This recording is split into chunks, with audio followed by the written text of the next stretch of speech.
never met someone who deserves the day the way that you do. Joseph, it's time to get ready and the spotlight's shining down upon you. Joseph, so be fair, hold firm. I'm on my way, yeah, here it comes. And I'm delivering a wish to you, so get ready, from every peak and valley they're telling you to get ready, 'cause here it comes. It's on the way. It's a celebration across the nation. Well, surprise, surprise, surprise. This is me, comedian George Wallace, the new Mr. Vegas. I'm here with you tonight. I'm famous. But let me tell you something. Your host tonight, Joseph Jaffe, he's not famous. He's not famous at all. But that's all we can do for you tonight. That's the best we can do. You know, Joseph is like Jon Stewart wannabe. He's like a Howard Stern wannabe. He is not famous, but he's your host, okay? Maybe he'll do good tonight. This is what you paid for. This is what you get. So, ladies and gentlemen, maybe you want to show him some love. Please welcome the not-so-famous Mr. Joseph Jaffe. Make some noise. Make some... Woody-hoo! Woody-hoo! Out here in the stream, as in the streaming era, I fight for my dreams. I get my heart into my living. You encourage drinking or marijuana use on the show? I don't need a fight, 'cause Evelyn's right. Or you could sponsor an emu.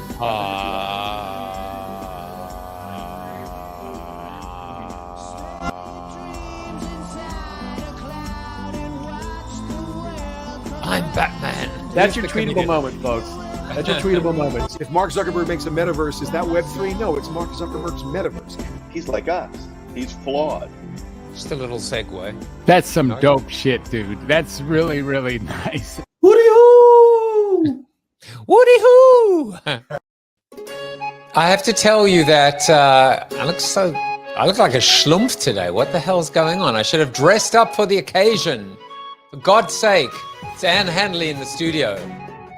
Content is king, but she is the queen. She's the queen of content. She's the queen of the North. She's the queen of Sheba. Anyway, enough about Ann. Let's talk about me. No, let's talk about the fact that I was watching the introduction and I was thinking to myself, by the way, did you know that Ann Handley is actually Irish? Not many people knew that. She's in the Bostonian area, isn't she? But anyway, what I was trying to say was I was looking at Evelyn Starr's stunned face in that intro. She was clearly not enjoying it very much. Or maybe she was. Maybe the parrot was stunned. So I was enjoying that. I was enjoying the whole introduction. I should have just done a George Costanza and just said, right, that's all. You know, just thanks very much. Thank you for watching the show about hope. Just end the show straight away. Ann and I have been basically ending the show about 25 times in the green room, but it is time to celebrate. It is the new year. It is 2023. We survived another crazy, crazy year. And Ann is dancing a jig of joy in the background as she toasts her wieners in her makeshift fire. You know what? More on that shortly. Look, I want to talk to you a little bit about the Collective Cafe. The Collective Cafe every single weekday morning from 8 to 9 a.m. Eastern Standard Time. We are hanging out in the Discord. In the Discord server, you will not find Ann there because she does not like Discord. And guess what? Discord does not like her either. But I like Discord, and I hope Discord likes me back. In all seriousness, every single morning, weekday morning, Monday, Tuesday, Wednesday, Thursday, Friday. Yes, I said Tuesday. I don't even know what accent that is. 8 to 9, we are talking, we're manifesting on Monday. We are no agendaing on Friday. we are doing a live book read. Maybe I know how to get Ann Handley into our Discord. What if, just saying, what if we chose Everybody Writes? We chose one of her books and we did a live read. What if we could actually get the author herself to come in and do a live read? In fact, I can tell you this now, in January, in this beautiful month of January, we are reading Super Bosses. And at the end of the month, we have the author coming in on the show. So doing some pretty cool things in the Collective Cafe. And we invite you to start your day off. Kick it off on the right foot with us. And now it's time to kick off our seated soliloquy. And I love the copywriting for this one. A human being, not a human doing, but a human being came up with this absolute perler of a title for a seated soliloquy, which is, if content is king, is ChatGPT, GPDDDPT. In other words, artificial intelligence chatbots, the king slayer. Let's take it away. Look, we are operating in a time where laziness rules, where we try, in fact, we've always operated in a time when laziness rules. Remember the 30-second spot where we could just take a 30-second commercial that told you 5 out of 6 doctors prefer Camel and the cigarettes, of course, and broadcast that over the airwaves, not the interwebs, but the airwaves, ABC, CBS, NBC, prime time on Monday, Tuesday, Wednesday, Thursday, Friday. You pick the day. How about MASH? How about during MASH? How about knowing you could reach 80% of the entire US population, 80% of households with that one tiny little 30-second commercial? So we've always loved the path of least resistance. We've always loved being lazy. We've always loved derivatives. We've always loved to plagiarize, right? Right? W-R-I-T-E, right? Well, the question that Ann and I will discuss today, amongst other things, maybe she doesn't want to discuss this, or maybe she's just going to mail it in with a automated response from an artificially intelligent chatbot. Was that Freudian? A chatbot. You know, I love the concept of artificial intelligence, because if you just look in the words, what it tells you is artificial. It's not really intelligent. It's fake intelligence. I'm not saying human beings are any more intelligent, by the way. As Bob Garfield would say, and I often quote this, 50% of Americans are dumber than the other half. And guess what? That statistic is true amongst any populace in the entire world. So if content is king, will the chatbot, the AI chatbot, will it destroy content marketing, content strategy, and even the chief content officer? To be honest with you, I have no friggin' clue. Maybe a chatbot could tell me, but you know what? I think maybe a better solution is to ask Ann herself. Now, when you are as famous as Ann Handley, you don't even need a long bio. She's probably one of those few people that can just say, seriously, just Google me. She's never said that, but she could say that. And if she did, I mean, all you basically get is this. Ann Handley is an author, speaker, the world's first chief content officer, and back for her second appearance on Joseph Jaffe's Not Famous. Ladies and gentlemen, welcome her to the stage, Ann Handley. The crowds go wild. The crowds go wild. I thought I'd have better walk-on music. I was in hype mode backstage. Should I ask ChatGPT what is the perfect walk-on music for someone as famous as Ann Handley? We're going to do that. We're going to play around with the chatbot maybe a little bit later. You're just going to keep going, aren't you? Ann? Yes. Tell us about the background. What's going on there? I am delighted to be here. First of all, I've had a lot of caffeine today. I am also very schlubby. So you are going to get Ann unplugged today, and I hope you're prepared for that, because That's the way we're going to roll. It's what happens when two OG schlubs get together. OG schlubs. I love that. What you're looking at here is my special holiday fireplace that I have right now. I'm speaking to you from my tiny house studio outside of Boston, Massachusetts, where it is a balmy 40 degrees and cloudy today. And so in order to warm it up here in the tiny house studio, I have built a fire. It is very toasty. And in case we get hungry, Joseph, I also have some weenies that we can roast. Can you see the weenies? Yeah, there we go. Some weenies that we can roast. So we can roast them right over the fire. Is that a wiener? Is that a wiener in on your fork, or you're just happy to see me? Yeah, whatever. Yeah, that was funny. That was original. I haven't heard that before. Yeah, exactly. In the last 12 seconds.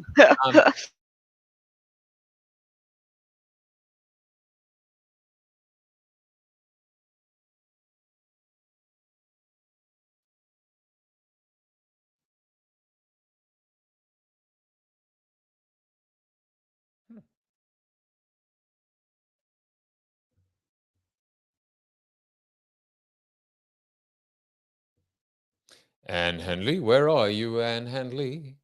Come back to me, come back to me, come back to me. I don't even know if this is me, but one way to find out is, see this, my friends. There she is.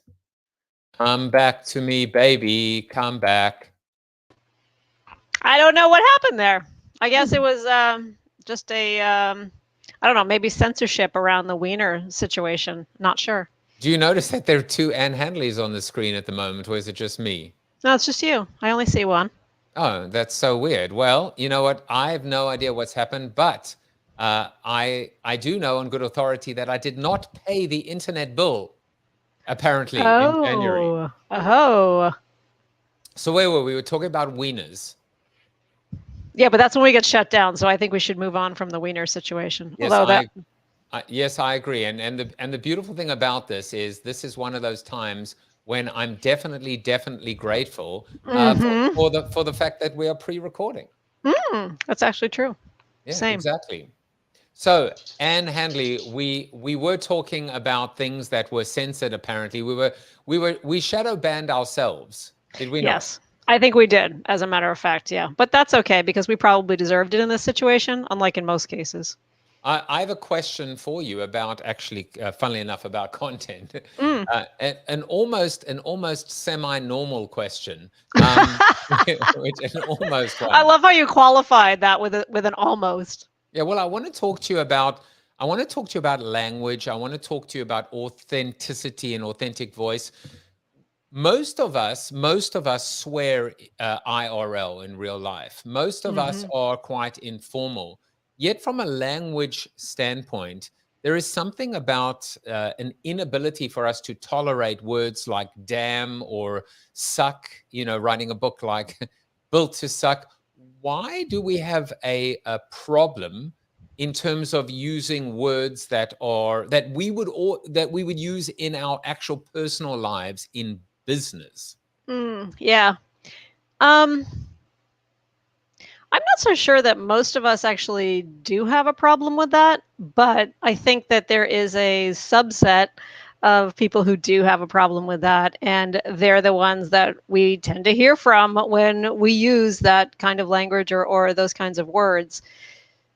So I haven't researched this, but my gut would tell me that, again, most of us are okay with it, but the folks who are offended by it tend to be most vocal. They tend to reach out to customer service.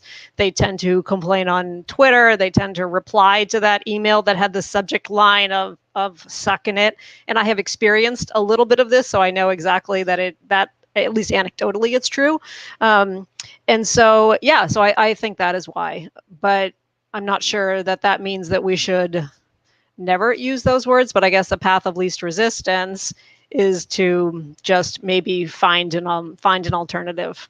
But I don't know if you've noticed this, but I do see language like that cropping up more and more frequently, especially on like LinkedIn, for example, which used to be the place where everybody was uber professional, uber buttoned up.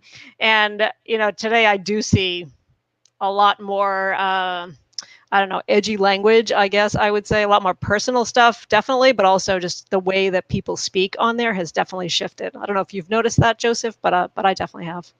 I certainly have noticed it. And what I've also noticed is that there's been a trend, or maybe a counter trend, towards the slick, the professional, the Photoshop. I mean, we certainly saw that in Dove's campaign for Real Beauty, but we're seeing it professionally as well, where people are saying, look, I'm at home right now wearing a hoodie.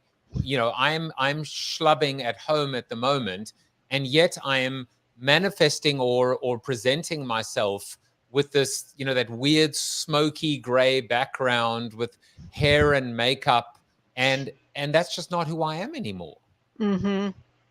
Yeah, I absolutely agree with that. And I think especially in a post-COVID world, we've seen that a lot because, during most of 2020, when all of us had no other option other than to be in our home offices, I mean, certainly here in 2023, that has shifted a little bit where we do see people going back into offices, but a lot of us are still working from our home studios or from our homes, or we're in a hybrid situation where at least we're part of the time we're working from home, right? We all are experiencing that. And so, yeah, I think that language reflects culture, right? It doesn't evolve in a vacuum. And so that totally would make sense that as people are a little more or a little less buttoned up, I should say, because we are working in our homes, because you see people behind us, because you see what my dining room looks like. This is not my dining room. I'm speaking metaphorically right now, because you see my dog right here, who's just off camera. I think, because of all of that, then our language is similarly a little bit looser than it has been, at least in a pre-pandemic world, with a certain set of, or a certain kind of company, ones that have tended to be much more buttoned up, ones that have tended to be much more formal and to present themselves in a much more, a crisper way. We have seen a little bit of that relaxing, and so language relaxes as a result. I have two little offshoots from that because the first is what we've seen. I mean, whether you look at cable news, whether you look at cable in general, the words like and damn, I mean, come on, shit and damn, that's what I meant. They're all words starting to creep in to our vernacular. If we think about the last president who used some of those words rather publicly, that has started to infuse itself as well into the language. So I guess I'll kind of ask both questions together. It's weird because when you look at a late night talk show host, they typically would wear the tie and the suit, and that was the Johnny Carson, it was the Letterman, it was the Leno format.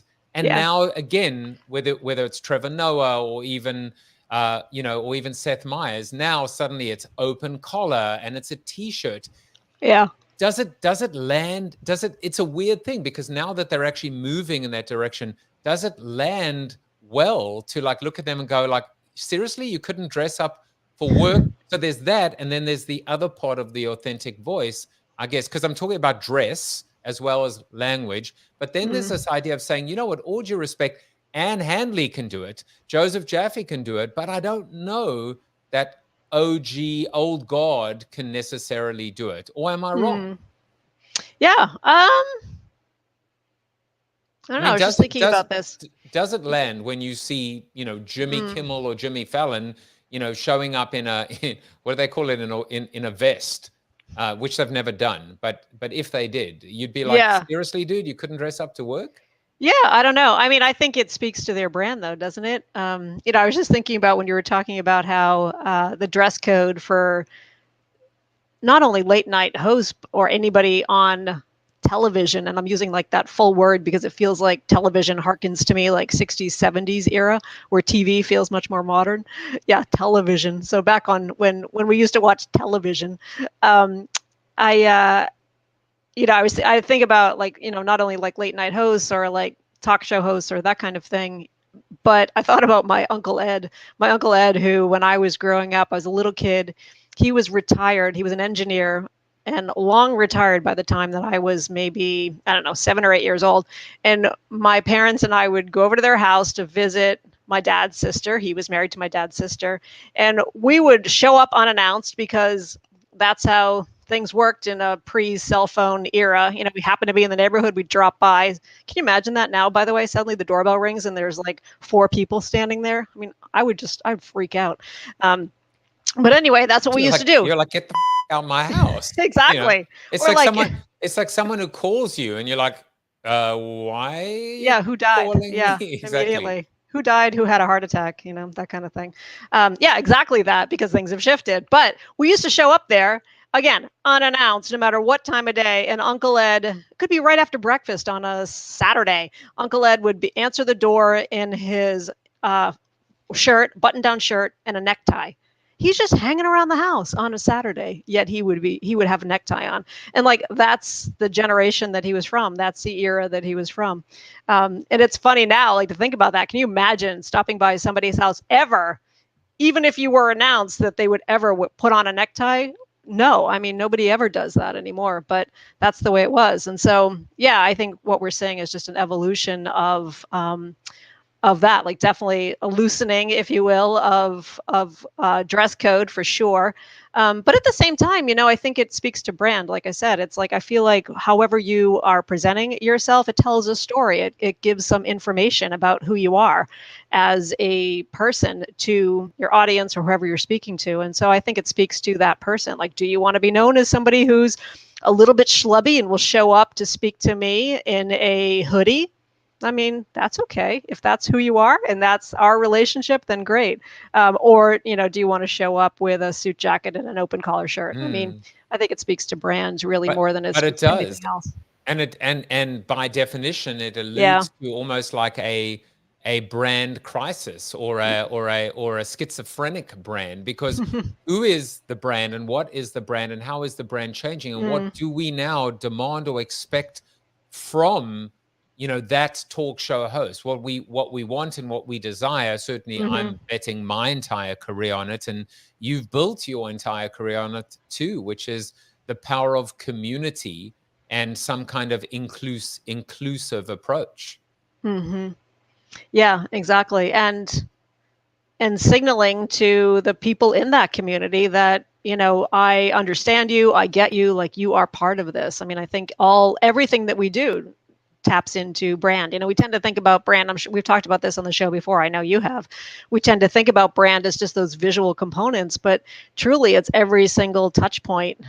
In Everybody Writes, I talk about, you know, everything the light touches is content, meaning everything that anybody in your audience or anybody in your prospect area, anyone in your community, anything that they touch. And I think that's so true of brand as well, as an extension. I actually love the whole direction, the weird direction we went in, because you know, I was just jotting. I love thinking about my Uncle Ed again. I haven't thought about that in years, literally. Well, that way he used to show up.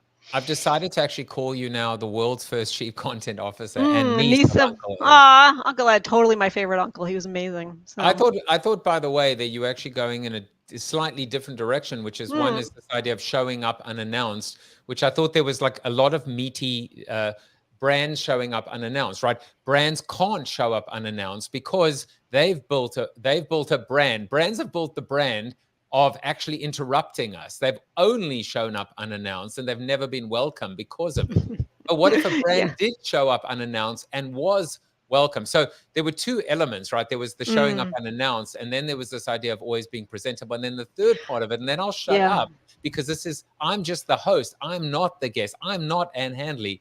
The third part of it is this idea, like it just hit me, the schizophrenia of if you are a talk show host and you show up in a hoodie, then you need to treat your community and act like that, which means more inclusive, more conversational, showing comments on the screen. You can't still be the traditional, you know, this idea of the Wizard of Oz behind the curtain, but dressed like a schlub. The Wizard of Oz has got to be in a damn suit. That's what I'm trying to say. I just wrote that down, that, you know, permission to show up unannounced.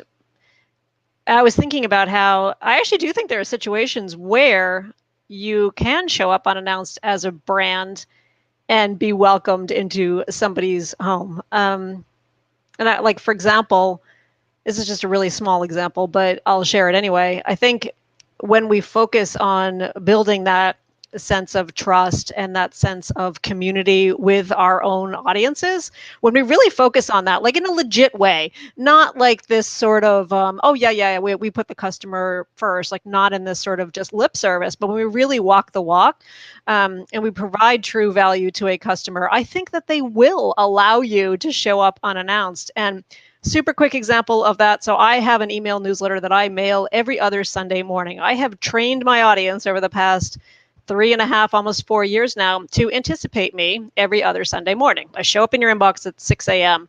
without exception. Like, that is the schedule. That's what we do. So this past Sunday, it was an off Sunday. So again, every other Sunday, but the in-between Sunday, normally you would never hear from me, ever. Like, I've never done that. I've never mailed in between two issues. But for the first time ever, last Sunday, I had something important. I had an offer that I wanted to give my audience. I was offering them an opportunity to buy a signed book, a signed and doodled book of a copy of my new book from me, my own hand, from a specific bookseller, and the offer would end on December 31st at midnight. Ball drops. You got to kiss that offer goodbye. Like, that's it. Window closes. Never going to be offered again.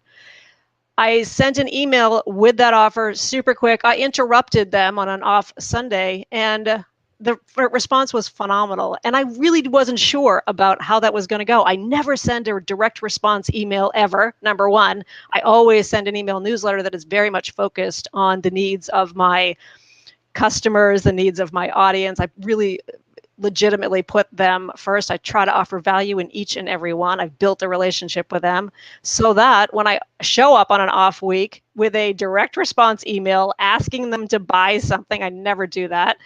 And again, it's an unexpected email. I'm showing up on their doorstep, and I literally felt like I had so many great notes from people and sold so many books that I really did feel like it was Uncle Ed standing there with his necktie just saying, "Oh, it's so nice to see you. Come on in." I am fully expecting Uncle Ed to be in your next keynote. And having actually watched you recently at CEX in 2022. And the only time you've ever seen me, though, right? Yes. Was it the only time? I believe it is, actually. And you were just a joy. You were amazing. You owned the stage. But once Uncle Ed joins you on stage, it's going to be just magic. I want to paraphrase or reframe, not reframe, just frame, précis, synthesize. I'm not so good with words either. But here's what I wanted to say, which is, in order to show up unannounced, three things have to, look, we're writing the next wave. Who needs a chatbot? We're chatty. We're chatmans. We're chat humans. Three things have to suffice. Number one, you have to have earned currency and equity and some kind of credibility. And that comes from consistency. That comes from showing up consistency. Yep. So there has to be a foundation. Second of all, you have to be welcome. And third of all, you have to add value. And certainly you did all three of those, so that when you did show up unannounced, you were welcome. Like, hey, you'll never guess who's here. Guess who's at the door? It's Ann with wieners. With wieners. So there you go. Just for you. So that was fun. Should we talk about AI chatbots? We can talk about AI chatbots. Yes. I just wanted to add one more thing to that, though. I was just thinking about what you said about if you're going to show up unannounced and be welcomed in, if they're going to throw open the door for you and say, "Hello, welcome, so great to see you." Ooh. Let's like, yoo-hoo, you're here. Hello, welcome. We were waiting for that the whole time. I know, so funny. I think I like what you said about, earning the credibility, like earning the right to show up really is what we're talking about. And I also think that being very clear on why you're there. So you're not just there to, and maybe that's a riff on adding value, but being very clear on why you're there, like still make it about the audience. Even if you are showing up and you're interrupting their day, it's very much got to be from, you're doing it because you have something to share with them. You have something to offer. You have something important that you want to tell them, as opposed to, like, if I were to show up on that off Sunday, for example, and it was just a repeat of what I'd already said, or if it was something that my audience already knew, then I think it would have been a different response. I probably would have gotten a flurry of unsubscribes, or at least been like, is Ann Handley having an aneurysm with two N's? Maybe. I mean, I don't know. But, so I think being very intentional about not abusing that opportunity to show up unannounced and be welcomed in. So I think there's a balance there as well. And we're not going to get into brandurisms or branderisms or aneurysms with two N's. Instead, we're going to talk about chatbots. Now, everybody is going gaga right now, except Lady, over these open AI and these AI chatbots. So I thought the best thing to do would be to actually ask the chatbot, do AI chatbots represent the death of copywriting? And here's what the chatbot said. AI chatbots do not represent the death of copywriting, says you. While chatbots and other AI-powered tools can assist with some language-based tasks, they do not replace the need for skilled copywriters. Copywriting is a specialized form of writing that focuses on creating persuasive, engaging, and effective written content for a specific purpose or audience. It is an important part of marketing and advertising, and it requires a combination of creative thinking, strategic planning, and language skills. AI chatbots and other AI tools can assist with some language-based tasks, such as generating text or providing information, but they do not have the ability to create the kind of persuasive, engaging, and effective content that skilled copywriters can produce. In fact, AI chatbots and other AI-powered tools can even help copywriters, especially the ones out of work, by providing them with information and insights that can inform their work and make it more effective. However, the ability to create compelling and effective written content is still a highly valuable skill that requires human creativity and expertise. Well, that's great news, isn't it? We're going to be okay. What I take away from that is that what terrible writing. What a boring response. I stopped listening after about the first 3 sentences. Even though I read it so beautifully. Even though, you added, the only part that I was listening to is the way that you pronounce certain words, just because I always get such a kick out of that. I love it when you say weird, by the way. I love the way you say that word. You probably don't even know. Do I say weird weirdly? Yeah, I love it. No, you just say it like, weird. How do you say it? Weird. Weird? Weird. Weird? Weird. Weird. Weird. Weird. It's different than the way I say it. I really enjoy it. You said weird. I say weird. Yeah. Weird? Weird. That's weird. How would you say we're weird? We're weird. Yeah. We're weird. Yeah, see? But anyway, as we were all saying, that to say, that response, first of all, I love that you did that. Of course it's going to say that, because, it's like, oh, no, don't worry about it. We're just going to be over here in the corner. We'll be fine. You just do your thing. What did it say? Like, death to the humans. Yeah. Of course. Yeah, what I want to see is just blood spilling all across the page. What I want to see, and at the point where I will be really impressed with a chat bot, with chat GDP or GNP or GPD, GDPR, CCPA. chat GDPR, hilarious. I will be really impressed with that when you ask it a question like that and it answers it with a story. It answers it in a way that it gives me something that I want to read. So yeah, it's perfunctory, right? But it's also written like a 5-paragraph essay that my kid would have generated when they were in 9th grade. So, which isn't to disrespect AI writing tools. One thing that our little robot friend, our little sad, boring robot writing friend just said, I do agree with, which is that the tools work for us, like we don't work for them. And I really don't believe that writers will be replaced 100%. I will say, however, that I think there's an opportunity for writers to level up, and to use them effectively. You've got to know how to write. You can't expect it to do the work for you, because you're going to get stuff like what Joe just read. I mean, it's not great. So I think the way to use these tools is to think of them as a way to maybe get some ideas out of your head, maybe to prompt new thinking, new ideas, but always then layer your own voice on top of it, layer your own narrative on top of it, your unique point of view, your own ability to tell a story from your point of view to one other person who is going to read those words will never be replaced by a robot. Your ability to build a relationship with your readers through your words will never be replaced by a robot. And why do I believe that? It's because I will never be replaced by a robot. Not really. I mean, there is nobody who's going to subscribe to Ann Handley's robot newsletter, but will they subscribe to Ann Handley's newsletter? Yeah, they will, because it comes from me, which isn't to say that I would never use AI tools, but ultimately it has to go through me. It has to be wrapped with my voice and my narrative and all of it. That is our differentiator.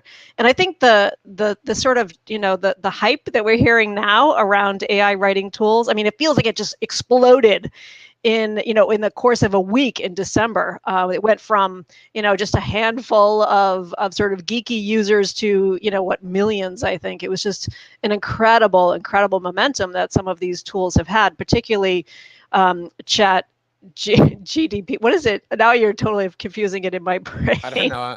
I'm dyslexic. Chat ABC. Chat GDPR. Particularly that one. We love the Chat GDPR, right? Yeah, we love it. It's keeping us on the straight and narrow. We're gonna come back to that in a circuitous way. I just love saying the word circuitous. Yeah, again, I love hearing you say the word circuitous. Circuitous, weirdly circuitous. So here's how we're going to come back to it. We are going to come back to it. It turns out, I mean, is this even true that Bill Gates came up with the saying "content is king"? Did you hear that? Did you hear that? Is that true? Maybe. I'm not sure. I don't know. I mean, I was looking for a quote. Normally, you know me, I come up with a quote. And it turns out Bill Gates came up with "content is king." And then I thought to myself, maybe we Did you research that? Is that true? I mean, I Google searched it. It took me about 12 seconds. I'm lazy. You're not paying attention. Again, exactly. Apparently. And then I was thinking about all the riffs on it, right? Content is king, but context is queen. And if content is king, then what is the jester? And then I thought we could kind of go and snarkily critique or criticize some of them. But we're only going to critique or criticize one of them, which is from our real quote of the episode, comes from Gary Vaynerchuk, of all people. Who would have thunk? Who said content is king, but marketing is queen and runs the household. And I was thinking to myself, what does Ann Handley have to say about content is king, but marketing is queen and runs the household? I take a little bit of offense to marketing after running the household. I want marketing out just like taking over the world. It's like, why can't marketing have the job? Why does content get to be the one who is like has the job according to that quote? Marketing runs the household. What? I'm stuck home doing dishes. I don't. Is it only me who has that reaction to that quote? I thought it was just a bit weird, but I just thought it was kind of a strange one. I just didn't think Gary Vaynerchuk of all people would be quoted. Yeah. And I'm guessing that's kind of an old quote based on why? Because he looks like he's 10 years old. He does look like a very and not wearing a beanie. He looks like a boy in that situation. Yeah. All right, but today we know he's a man. So let's now go back to the videotape, and I went and asked ChatGPT, give me some versions of the "content is king" adage, and the response, not surprisingly, was kind of falling flat. So now let's try another one live, shall we? And now I'm going to rephrase it and say, give me some clever versions of the "content is king" adage. Or do you want me to restate that? How would Ann Handley ask the question? Hold on, our video is like covering up the text down the bottom. I can't move you. Oh, there we go. I can move myself. Give me some smart, maybe. Is that a better word? Well, try clever. See what happens with clever. Yeah, let's do it. All right, let's see. And for these things, we'll also introduce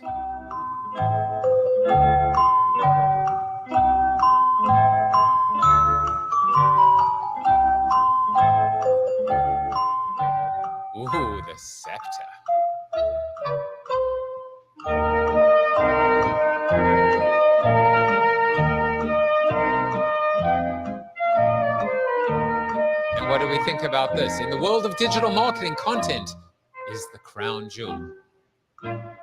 Boom, boom. Content is the scepter that rules the realm of marketing. Better than content is the sphincter. Sorry, I shouldn't have done that. I shouldn't have done that. That is not fair. You started it with a conversation about wieners. What do you think about chat?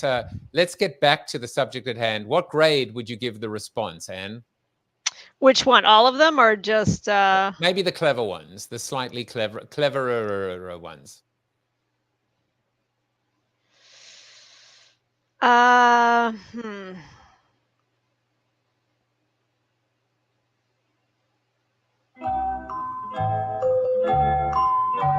don't know. I mean, to me, they all kind of seem a little flat, but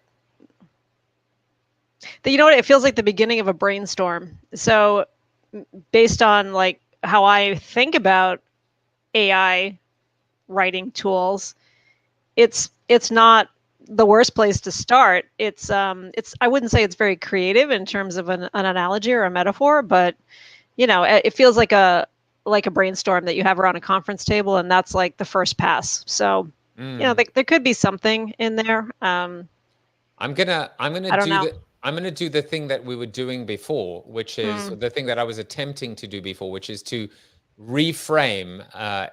And I heard a couple of things from the immutable Ann Handley, which is this idea. First of all, actually, I think it's a really powerful point. And you're basically saying to the copywriters out there, hey, don't cry about this. Don't moan about this. Don't complain about this. Don't complain about all the clients that are now going to circumvent and try and get the stuff for free.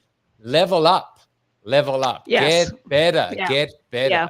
Show the bot what the bot cannot do, which is to be able to so many things like tell stories. Yes, I 100% believe in that. But I also think that I've been feeling this way recently, that I feel like that we as marketing leaders also need to realize that exact thing from the opposite vantage point, right? That we can't just give our content efforts over to AI solutions and think, okay, good, we're done. You know, now we can be down, like we can cut headcount of 3 writers, and we don't need the editor for this. And I could not disagree more with that. Wait a minute, I could not disagree more. Yeah, okay, I'm just making sure the double. I could agree less. I could agree less. Thank you, Joseph. I think that the idea around writing platforms is, yes, of course, like I think it's important for writers to level up, but I also think it's important for leadership to realize that these tools are not the panacea. They're not going to solve all your problems.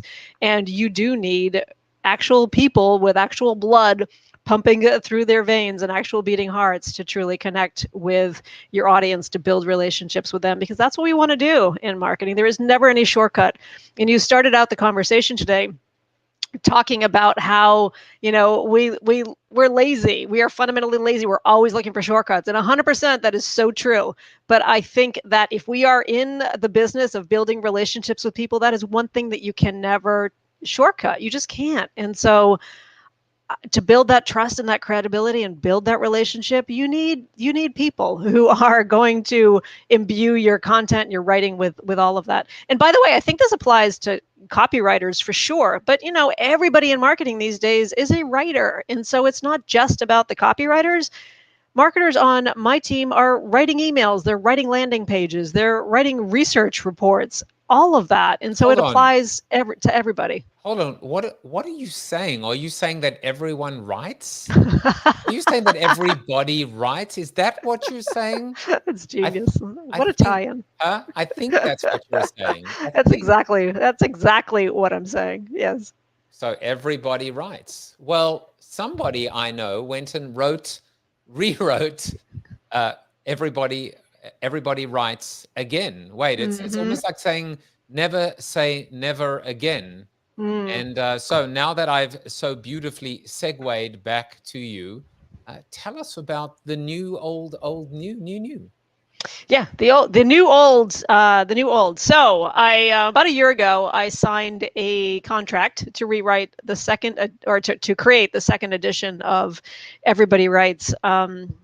The original is a good book. I mean, it sold 100,000 copies globally. It has like 900 and X number of 5-star reviews on Amazon.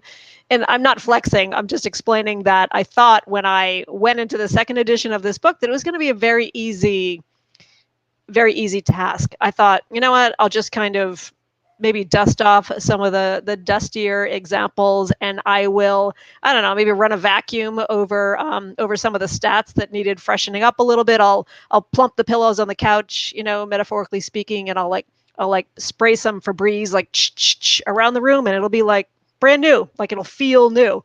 That was my intention. And then I sat down and I started reading the first edition of Everybody Writes, Joseph, and I realized pretty quickly that, you know what, that was not going to cut it for a few reasons. It's like, yes, it needed updating in all the places that I thought it needed updating. But more than that, when I started reading it, I almost didn't recognize the writing. I almost didn't recognize the person who wrote this book. And why is that? It's because my voice has evolved. My writing has changed over the past 8 years since the first edition came out. And so I thought, you know what? We're not going to just do a Febreze, and we're not going to like let the Roomba just kind of run all over the manuscript and clean it up. Instead, we're going to do a Clorox. Yeah, I did. I took the whole thing down to the studs. I just took it all down, and because the bones of it are good, I wasn't going to rip it all apart, but took it down to the studs and then rebuilt it from the ground up. So I literally rewrote every single word. I cut all the boring stuff, and I added a bunch of new chapters and some new information, because marketing has changed over the past 8 years. Content has changed. Writing has changed. This morning I had a call with a friend who just got a new job as the VP of marketing at a tech company. And she said to me, one of the things that I really love about the second edition of the book is that I feel like you're just sitting across the couch for me. Like you're sitting at the other end of the couch, like literally just, I can hear your voice. It's like you are there with me. And it sounds like such a small thing, but that meant so much to me, because that is exactly what I was hoping to do. I wanted to give people a sense of, this is me. Here's my advice to you. Here's how to level up to be a better writer. Here's how to think about your content in 2023. Things have changed. There's a new approach, and I want it to feel accessible, and I want it to feel friendly and human. And so that's the way that I wrote the book. Well, I was going to just pander to you and say that when you said you cut out all the boring parts, I was going to say, so you didn't cut out anything, because no boring parts. But now I actually realize. Oh my goodness, you'd be surprised. There were a few boring parts. When I looked carefully, I know exactly what percentage was boring. 10% was boring, and you replaced it with 10% funnier. Probably, yeah, probably about 10%. That's probably about accurate. Yeah. Only 10% though, because I've found you to be 100% funny 90% of the time. Here's the thing. It's always better to undersell. If I said it was like 85% funnier, that bar is pretty high, and I don't really want to try to hit that bar. So I think 10% feels doable. It's funny. I was reading an interview with Malcolm Gladwell recently, and he was talking about how. But carry on. He writes for the New Yorker frequently, and he said, I never have written a Shouts and Murmurs piece for the New Yorker, which is like their humor section, which I love. Like I love the humor section of the New Yorker, but he's like, I will never write a piece for the Shouts and Murmurs section, because he doesn't believe in signaling that something is funny. He wants to just give it to the reader, like have it be an unexpected gift that you're reading along, and then suddenly something funny will like jump out at them, strike them, and it'll just kind of surprise them. And I read this after that 10% funnier thing was already on the cover, and I had two thoughts. I thought, God, maybe I shouldn't have even said 10% funnier, because automatically it kind of sets an expectation, like you think it's going to be funny. You should have. But yeah, and then the second thought that I had was, you know what? First of all, there's nothing I can do about it now. It was done. The cover was printed. But the second thing was like, you know what? It's only 10%. So it's. Well, you could put a sticker on it. It's a low bar. Yeah. When you update it, you could be 11.2% funny. Yeah. So maybe you should audit the funniness and then do an newly audited. I did. Yeah, I actually did. 11.65%. People ask me, like, how did you come up with the 10%? It's like, well, it's a whole formula. Obviously, it involved like a slide rule and like a scientific calculator. I got a bunch of just math, and I'm not even really good at math, but I did it just because I serve my audience completely. I'm in it. So yeah, it's 10%. It's there. Well, I think you may have missed my funny earlier, where I said you're 100% funny and 90% of the time. So, that's funny. but okay. So let's talk serious for a second, because that's good grammar. First of all, it absolutely works for you, and because it is very authentically Ann Handley. You can get away with it because it really speaks to your quirk factor, and you have that natural endearing quirk to you. The second thing that I think is interesting, going back to the earlier points, and I don't clearly we enjoy each other's company as we sit in front of the fire together, and we can riff and until the cows come home. Oof. But what I want to say, easy there, Roadcaster Mike, down boy, down boy, down boy. What I wanted to say is I loved that point about the idea of going back and rereading and realizing that you didn't recognize the writer. That is a powerful statement, because it's less about the what you said. It's not even necessarily about the how you said it, but it very much is about a period piece. It's about something applying and feeling authentic to you today in 2023. And I have to tell you, because I have been reading every Thursday in my Discord server. You wouldn't know because you don't like Discord, but you should pop by one day. In fact, you wouldn't pop by because you don't even know who you are on Discord. Because no, I do. I have a I have an account. I forget it. I don't. Or we could try and find you in. Nope, we can't find you in Clubhouse either. I love this response. I'm like, what are you on Clubhouse? And you're like, wow. Are you still on Clubhouse? Do you still show up there? Incognito. I show up as an AI avatar, so you wouldn't know it was me. You would think I was a supervillain, but not really. I don't create. I create content to my community. But what I was going to say, I have absolutely no idea what I was going to say. What I was going to say, no, I still don't know what I was going to say. Yes, I do know. When I went back and I've been rereading Life After the 30-Second Spot, I actually feel still connected to that writer 18 years later. I'm not as immature. I won't attack, as they say, attack the idea, not the man. Sorry, Gary Vaynerchuk. Sorry, the queen of the household. The Quackum, the queen of content marketing. Yes, the Quackum. But that's what Tyler Lessard calls me. Yes, the Quackum. You are the Quackum. You are the Quackum, which is better than the guacamole, but I don't even know what that means. The guacamole. The guacamole. But again, complete. Oh, yes. What I was going to say is I do recognize him. And it's a weird feeling rereading the book for the first time in 18 years, where I'll actually, while I'm reading it live, I can't help it. I just go, wow, that was actually well written. I respect and I recognize the small moments, which is about 1% of the writing. That's really good. And I appreciate the fact that I was able to create that so long ago, but even at all. So what's the message here? How do we build on this without going to GDPR about this idea of the authentic voice changing over time and going back and refreshing or attempting to spruce up that piece of content years later?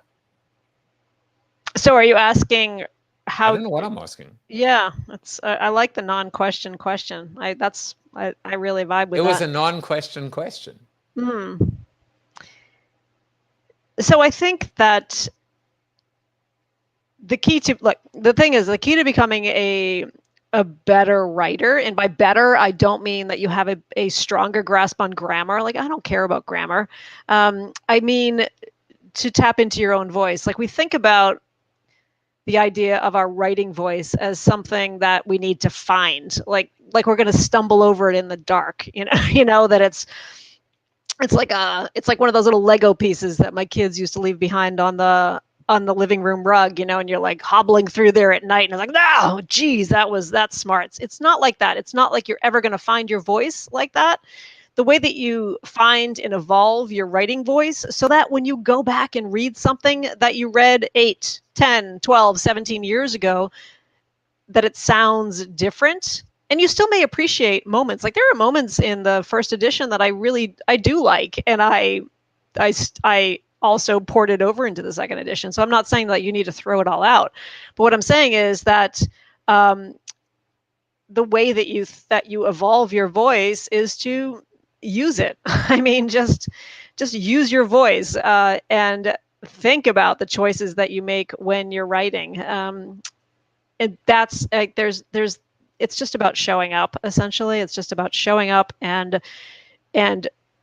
every single day, like not once a week. Jeff Goins talks about how obligations or things practiced once a week are not habits, they're obligations. And I think we just need to build a daily writing habit. And that's literally how I evolved my own writing voice, because what changed for me in those 8 years, a couple of things that were key to that. Number one, I started keeping a journal, a daily diary, which I have never done, even though as a writer and as a child, I tried very hard to keep a daily diary. I just never saw the point in it. I just didn't understand why I would care about writing down whatever happened to me or my thoughts or my feelings.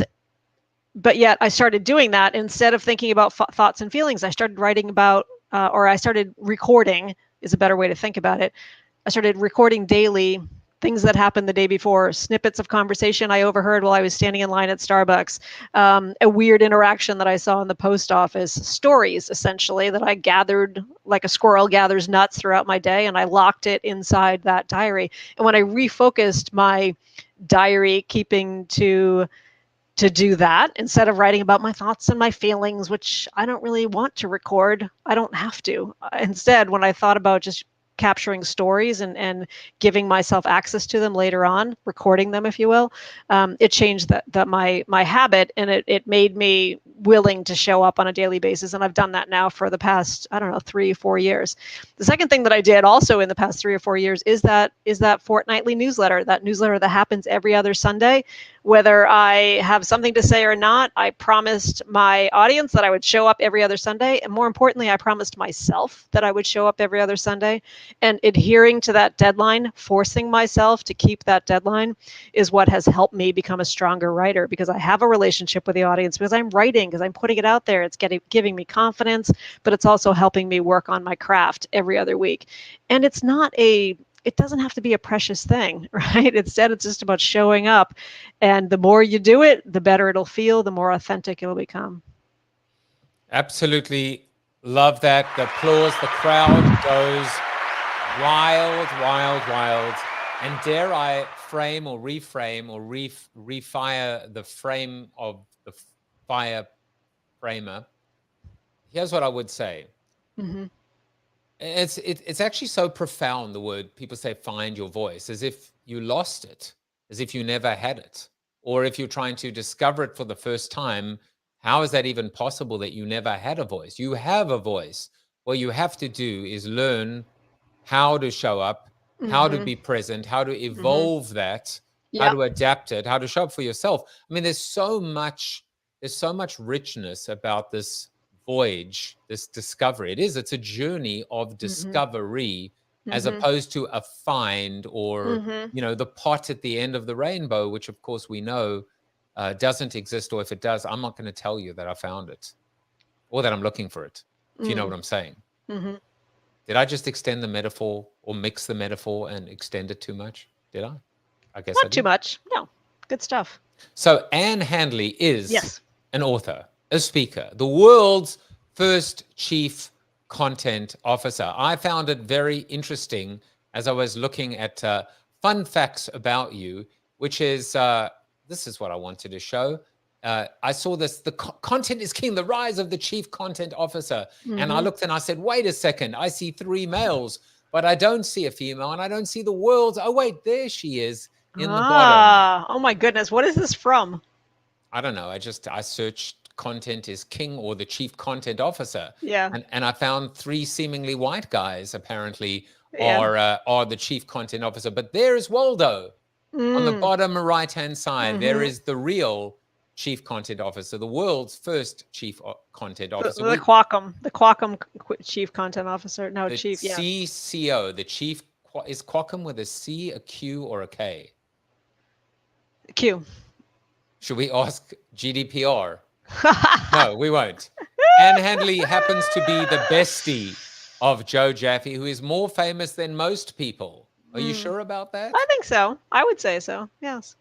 And because you show up. Because you show up week after week. I put the show in show up. I put the I put the up in show up. We also know that as the world's first chief content officer, you're also the niece of Uncle Ed. Niece of Uncle Ed, yeah. So we also know that Ann's new book, you thought it was called Everybody Writes, but no, I actually, I'm going to give you a next book. And it's called, wait for it, Level Up. Oh. It's definitely your next book. Level up, show up, and then level up. But if you can't level up if you don't show up. And you don't just show up for others, you show up for yourself. Basically, the book is written already. Okay, thank you. Yeah. So just include me on the list of people that endorse you next time. And should I have Beth Dunn on the show? I've had all of these people on my show, but I don't know. Oh, you should have Beth Dunn. Yes. Yes. Do you know Beth? I do not know Beth. Oh, she's fantastic.